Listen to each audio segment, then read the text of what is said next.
The Y is a beacon on the hill to many people. In an interesting way, it represents home.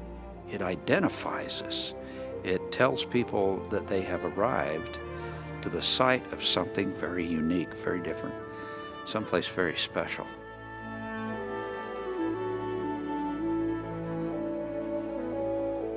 It's 1906, and Brigham Young University as a university is just 3 years old, an institution still searching for its identity.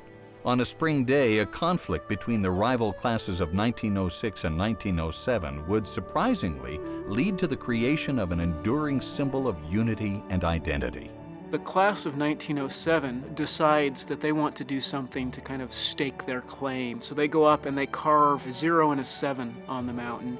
That made the senior class mad, and so they went up the mountain and took it down, and they put their own up. So there was a fight between the classes. I believe at one point fisticuffs are actually thrown, and it eventually gets broken up, and President Brimhall decides something has to be done. We're going to do one symbol only, BYU, and this will stand for all of us forever.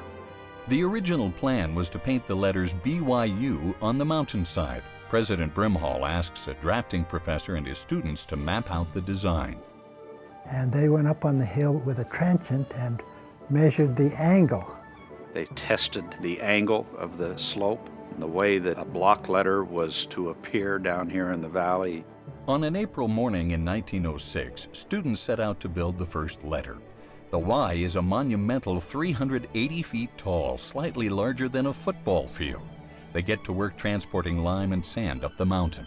So it's 9 o'clock in the morning by the time they get started. They set up a line up the mountain where they're spaced about 8 to 10 feet apart, and they hand bags of a lime sand mixture from the bottom of the hill up to the top.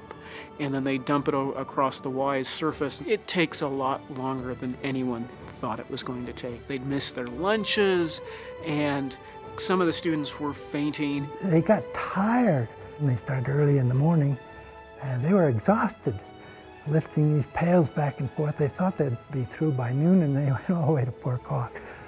So they quit and said, whoa, we'll never put the B and the U in there.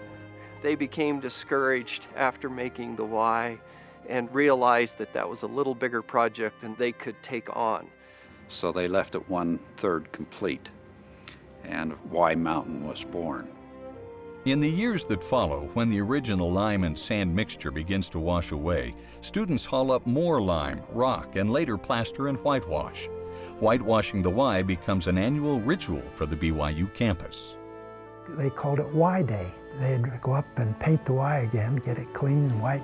And so we'd just have a bucket brigade starting at the bottom, and we'd send buckets of whitewash up hand to hand and splash the buckets on the Y, and there'd be if there were some brushes who would brush it in and whiten it out. I can remember only once did I have the privilege of being in the Y Brigade, and it was quite a sight. You could see this long line of students going up there and the buckets being passed from one to the other going up. And it was something that I think everybody looked to all year long, staff, faculty members. As the number of students grows, there's more manpower than needed for the whitewashing effort. Y Day becomes a day of service for all students to work on campus and in the local community.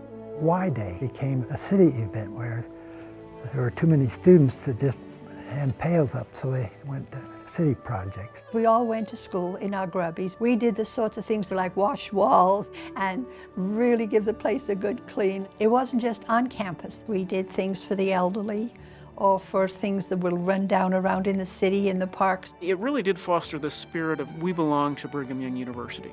Service is what brings people together more than any other thing. In the 1960s, if you didn't participate, they would shave your head or they would toss you in the botany pond. And then they have fun afterwards. They'd have a party with games and refreshments. We had a lot of different contests going on. And actually one year I caught the greased pig. And so Y Day was a big, big tradition in those days, and we all looked forward to it. In the late 1970s, the whitewashing tradition comes to an end when the Y is covered with a gunite mixture flown to the site by helicopter. A mix of white cement and white sand keep the symbol vibrant. But Y Days and lighting the Y continue to be important events for the BYU community. The other tradition that I personally love is the lighting of the Y, because you can see the lit Y from almost anywhere in the valley, and it symbolizes something important going on campus. In the 1940s, the intercollegiate knights were responsible for lighting the Y, using clumps of old mattress stuffing dipped in motor oil. We get the mattress stuffing, make little balls dipped in oil, and then we would take those up to the mountain. We would put a ball about every foot all the way around, and then we would run up and down the Y and light those balls of fire. And from down here, it looked like one solid fire all the way around it. Then they went from that into the torches. I remember at night, all of the lights would go out in our home. We would look up on that mountain and we would watch the parade of students working their way up with torches on the switchbacks. That was a big thing. In the 70s, we had been denied the request to light the Y, so we prepared strings of lights that would simulate that same aspect of clumps around it. When the Y is lit, it's almost like a magnet. Everybody will see it from down there, and everybody wants to hike up here. We have close to 400 to 1,000 people that hike this every day. Standing 380 feet tall, the Y is 5 times the height of the H in Hollywood, visible from anywhere in Utah Valley. For BYU alumni and friends, seeing the Y on the mountain is more than a geographical marker. It has become a symbol of service, of unity, and of coming home. That letter has been there throughout my whole life. It's an old friend. It means more than a letter on a mountain. It's just a very special, warm, fuzzy feeling inside when I see it. It puts a lump in my throat. It makes me feel as if I'm coming home. The students know when they see the Y on the mountain that they're at home and they're cared for. The spirit of the Y is 33,000 young men and women strong. It's the soul, the heartbeat that defines BYU.